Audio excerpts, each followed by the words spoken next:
মৰমৰ কণীহন মই আইমা পালোহি তোমালোকৰ আইমাৰ সাধুঘৰ।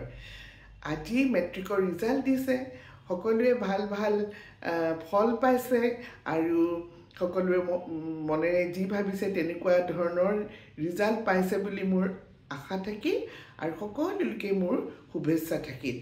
ইয়াৰ পিছত আৰু পৰীক্ষা আহি থাকিব।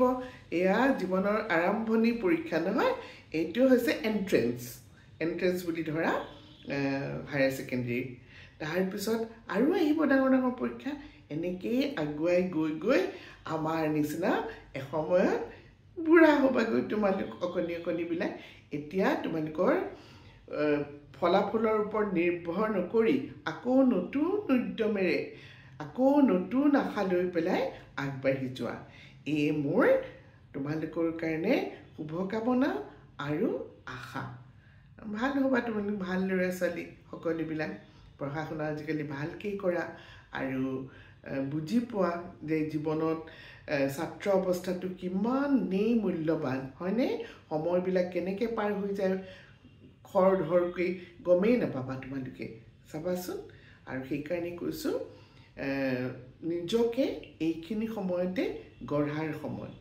সেইবুলি মই কোৱা নাই যে সকলোবিলাকেই মুধচ ফুটাই একেবাৰে প্ৰথম স্থানেই পাবা বা দ্বিতীয় স্থানেই পাবা, সেইটো নহয়। নিজৰ যেনেকুৱা ধৰণৰ টেলেণ্ট থাকে সেই হিচাপেই আগবাঢ়ি যাব লাগে। বহুত সুবিধা আজিকালি ইণ্টাৰনেটৰ থ্ৰুৱেদিও বহুত কথা জানিব পাৰি। নানান বেলেগ বেলেগ বিষয় যে পঢ়িব পাৰি সেইটোও তোমালোকে গম পাইছা। আমাৰ দিনত সেইবিলাক নাছিলে। আমাৰ দিনত ছায়েন্স আৰু আৰ্টছ পঢ়িব লাগে। ছায়েন্সৰ ষ্টুডেণ্টখিনি ডাক্তৰ ইঞ্জিনিয়াৰ হ'ব লাগে আৰু আৰ্টছৰ যিবিলাক ষ্টুডেণ্ট থাকে তেওঁলোক শিক্ষকতা কৰিব লাগে। এনেকুৱা ধৰণেৰে আমি আগবাঢ়ি গৈছিলোঁ। এতিয়া যুগৰ বহুত পৰিৱৰ্তন হৈছে, গতিকে যুগৰ পৰিৱৰ্তনৰ লগে লগে আমি সকলো পৰিৱৰ্তিত হ'ব লাগিব আৰু লগতে নিজে ভাল পোৱা কামখিনি দৃঢ়তাৰে কৰিব পাৰিব লাগিব।